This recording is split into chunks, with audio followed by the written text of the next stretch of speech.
Pete! Merry man. Have you heard any yet? You are going to get your day in court, boy. Now, listen to this.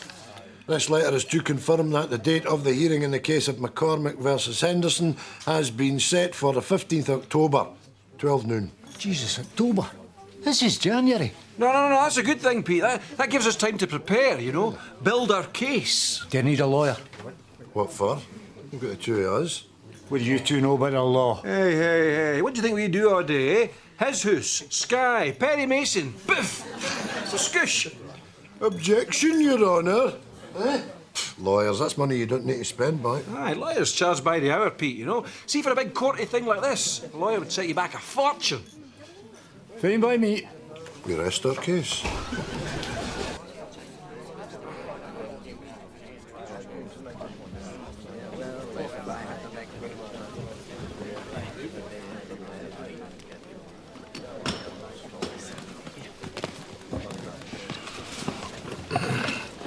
This is a full boon of this, isn't it? Aye. What else is making buttons here, Jack? All stand.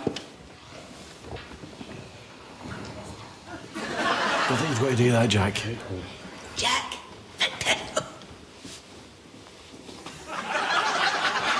Case number 804, McCormack against Henderson. Who represents the defender? Martin Bradshaw, my lord, of Bradshaw, Tennant, Osterman, Hendley and Kellerman. The pursuer? Oh, that's us. Eh? Oh. Jack Jarvis and Victor McDade, your worship, of Jarvis, McDade, Osprey, Heights and Craig Lang. Morning, everyone. Oh, objection! It's 2 minutes past 12. Good afternoon.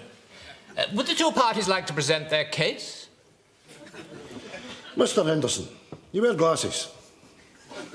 I do, yes. May I see them?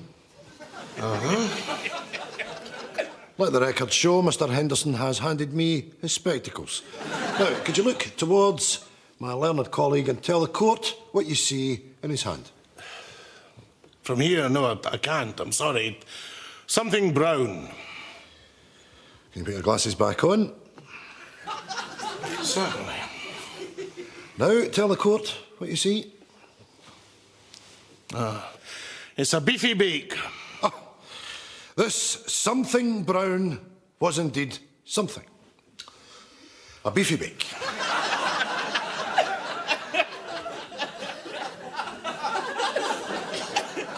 So it would be fair to say that you've led a privileged life. Yes.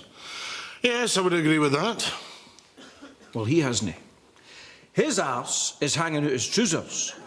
Your arse is lined with diamonds. I put it to you, sir, that you are a thieving arsehole. Objection, my lord. Sustained. So, you've abstained from drinking for 9 months now? Yes? So when you were drinking, how much alcohol would you go through in an average day? Objection! Yes? Our client would have no way of knowing the answer to that due to the fact he's a raging alky and his brain is like scrambled egg. I would have to concur with my associate. Mr. Bradshaw refers to how much alcohol, but technically this is an incorrect line of questioning because it also could have been methylated spirits, hair lacquer, or indeed, on one occasion, turps, my lad. So the beefy bake, we are agreed, was invented on the morning of September 15th, 1979. Correct. And at this time was Mr. McCormack in your employ. He was. So for the avoidance of doubt, Mr. McCormack was being paid by you, or in layman's terms, clocked in, when he invented the beefy bake. Exactly. Objection! Hold on a second. Mr. Bradshaw, where are you going with this? I'm simply showing that the beefy bake was invented on Mr. Henderson's time. Carry on. Objection! What is it now? Please bear in mind this objection had better be a good one because all your other objections have been frankly preposterous. Your last one was because someone in the gallery was eating and it was putting you off because you hadn't had your lunch yet. It is being said that Pete here, well, Mr. McCormick was clocked in, but he wasn't. Because September 15th, 1979 was a Sunday. Yes, and? Since that factory opened... Remember, you're still under oath. Yes, Your Honour. Since that factory opened, there's been no production on a Sunday. The ovens were switched off, because that's when we did the cleaning. So I made the beefy bake in my house, in my oven, and I brought it in for him to taste it. Is this true? Are the ovens always off on a Sunday? Yes, my lord. The counsel approach the bench.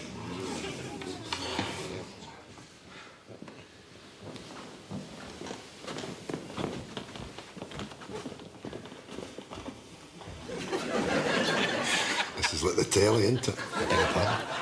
Approach the bench. Jack. I must say, Mr. Bradshaw, I'm rather surprised at the way you've conducted your case today.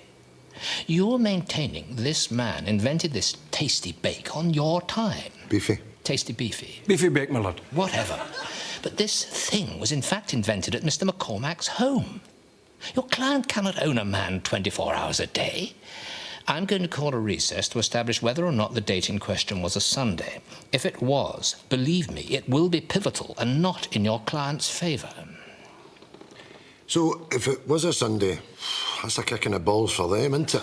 Just go to lunch. Looking good, isn't it? Ah, it's looking good.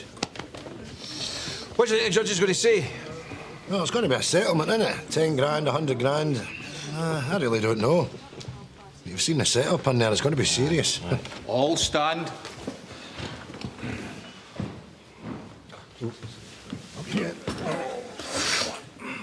Oh, get here. You can take your stupid wig off and go and have a lie down. The party's over. If I could interrupt for a minute, my lord.